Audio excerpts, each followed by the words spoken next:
Right. In order to be able to characterize bonds as ionic or covalent or polar, that intermediate category, we need one more periodic property to think about. This one is called electronegativity.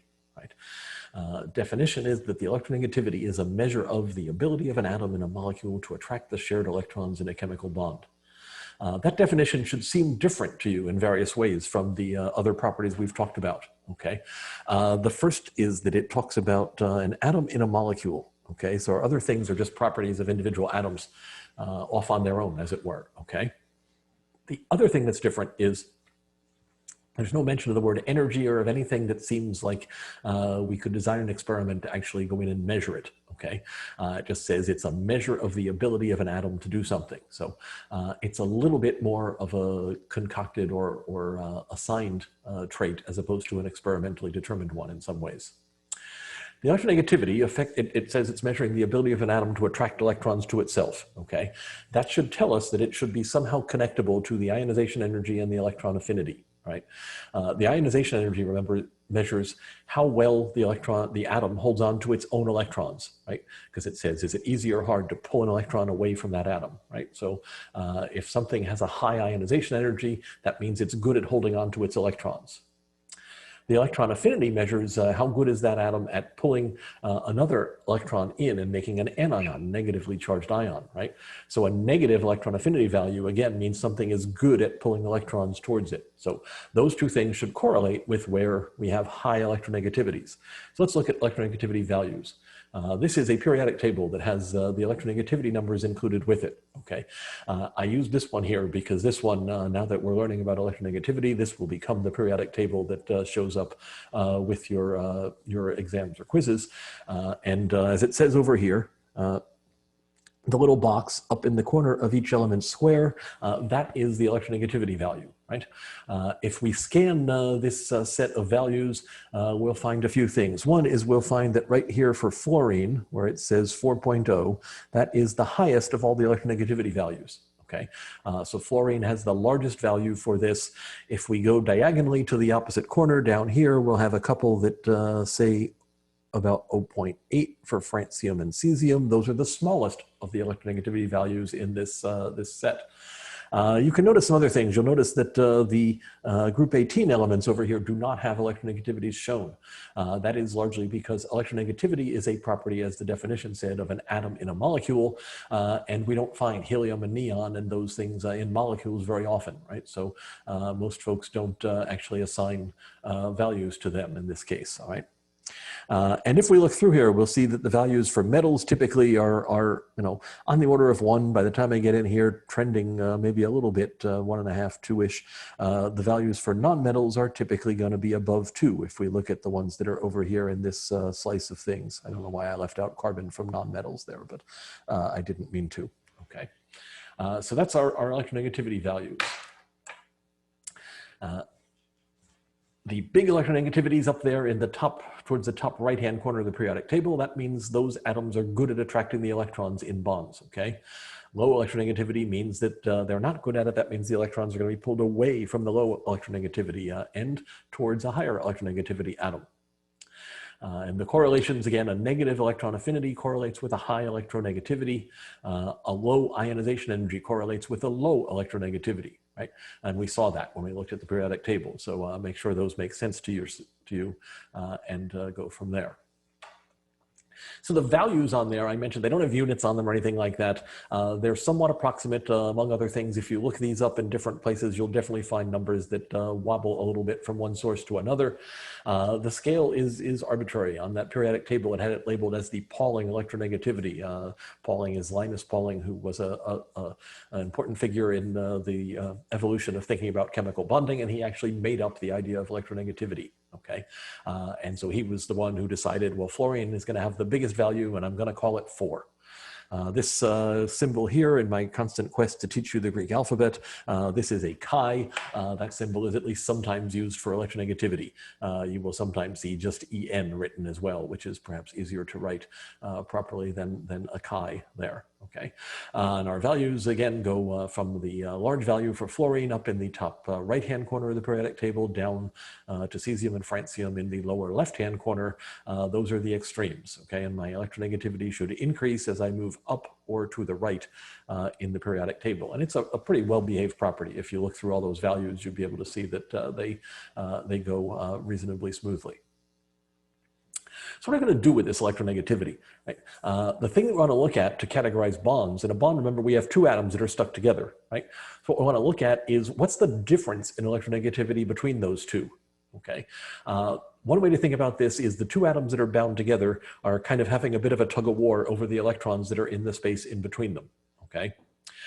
If I have a purely covalent bond, which in the last video I talked about these homonuclear diatomic molecules, right? H2, N2, O2, anything like that. In that case, the two ends of my tug of war are identical atoms, right? My two atoms are the same. The two atoms that are identical, they're going to have the same electronegativity, right? I mean, hydrogen has one electronegativity, nitrogen has another. But if I make H2, I'm comparing hydrogen to hydrogen. Make N2, I'm comparing nitrogen to nitrogen, right? So this is a tug of war between two perfectly matched opponents, and that means that no one gets anywhere, right? Essentially, my electrons are shared evenly. If I was to find the center of electron density in that molecule, it should be right at the center of the two atoms, right on the midpoint. The electrons should not be pulled more towards one side or the other, because the two atoms doing the pulling are indistinguishable from each other. Suppose I go with the other extreme and I go back to my ionic example. In the previous video, we talked about the energetics of making sodium chloride, right? Sodium is on the left-hand side of the periodic table. It's got a reasonably small, very small really, electronegativity at 0.9. Chlorine is towards the far right-hand side, in group 17. It's got an electronegativity of 3. If I subtract them, I get the difference in the electronegativity, right? So this thing, my delta chi, that's my electronegativity difference. Delta is always the difference between two things. And in this case, I'm still using chi for my electronegativity, right? So I subtracted the 3 minus 0.9, I got 2.1. Given that 4 is the biggest value and the smallest values are around 1, 2.1 is a pretty big difference, right? The maximum difference there, I guess, would be about 3, right? 3.2, I guess, if I picked fluorine and cesium or something like that, right? So 2.1 is a relatively large difference between these two numbers. Chlorine successfully pulls the electron from sodium to itself. We think about this thing as being ionic, and that means we always think about describing this as Na plus attached to Cl minus, right? We don't write it that way, but that's how we're describing the bonding, how we're thinking about it. That's an ionic bond. Suppose I'm in between those cases where my difference is not 0, but it's not like 2 or 3 or anything like that. Okay. In this case, if I have some difference, I have a small delta chi, a small difference in the two electronegativities, right? My electrons are going to be shared, but they're going to be shared unevenly, right? So now I have one side is winning my tug of war, right? In the ionic case, my tug of war just goes it's not a contest at all. One side just pulls the whole thing towards itself. Now, CO is an example I picked for this one. Carbon electronegativity is about 2.5, oxygen about 3.5. Subtract those, the difference is 1, okay? Carbon and oxygen, remember, are pretty close together in the periodic table, right? There's just nitrogen in between them. So not very far apart left to right. That helps explain why their electronegativities are not terribly different, right? Things that have big differences are generally going to be one from the far left and one from the far right in the periodic table. With this difference in electronegativity, it's not 0, right? So it's not purely covalent, but it's not really enough of a difference to call it ionic either. I don't say C plus O minus, right? If I thought about my CO molecule,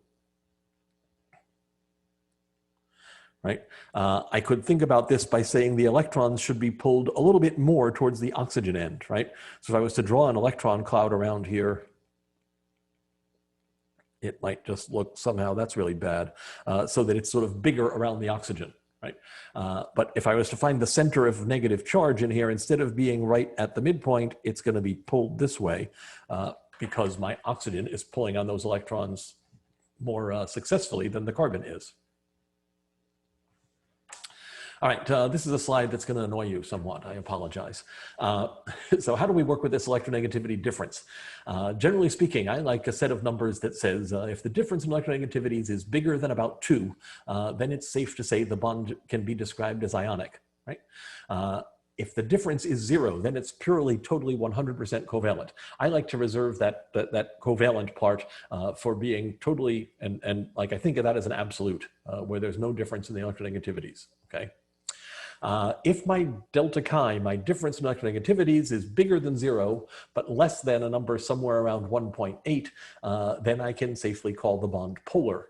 When I said this slide was going to annoy you, the reason it's going to annoy you is that two things. Number one, I put the little squigglies there, but number two, I put 2 up here and I put 1.8 down there, and I left myself a little of a gray region where I didn't define what's happening, okay? That's deliberate because molecules that are in that space between those two numbers, some of them we think of as ionic and some of them we think of as being just really polar. Okay, examples on the bottom. If I look up HF, hydrogen, and fluorine, the difference in the electronegativities is 1.9. Okay, but HF is a gas at normal temperature and pressure, so we don't want to describe it as being an ionic compound, right? Ionic compounds are supposed to be solids with very high melting points and forming nice crystals. HF is none of those things. It's in the gas phase. Okay, so we think of HF as being polar. I might write on here, we think of it as being very polar, but still polar rather than ionic, right? Magnesium chloride has a difference of 1.8 between the two electronegativities, okay? But magnesium chloride is a solid with a high melting point that looks and acts a lot like all kinds of other ionic compounds. And so pretty much any chemist you asked would say that magnesium chloride would be something they would describe as ionic. Okay, I know from experience and from having been one once that students really just hate things like this, where there's this part where you have to figure things out. Another thing you hate is when I say you just have to trust me to say I'm not going to ask you quiz or exam questions that call on you knowing things like the fact that HF is a gas and magnesium chloride is a solid with a high melting point. All right, I do understand that you don't just know facts like that. Okay, but those are a good set of numbers for doing this. If you ask different people, you'll get sort of some different numbers for some of those boundaries. In reality, this is more like a grayscale, right? Where I've got totally covalent on one end, I've got totally ionic on the other end, and I have just a whole range of possibilities in between, okay? There aren't really just hard and fast boundaries in there. I know it's easier to learn something and memorize a set of rules if you say like this is one set, this is another. These just don't actually work that way.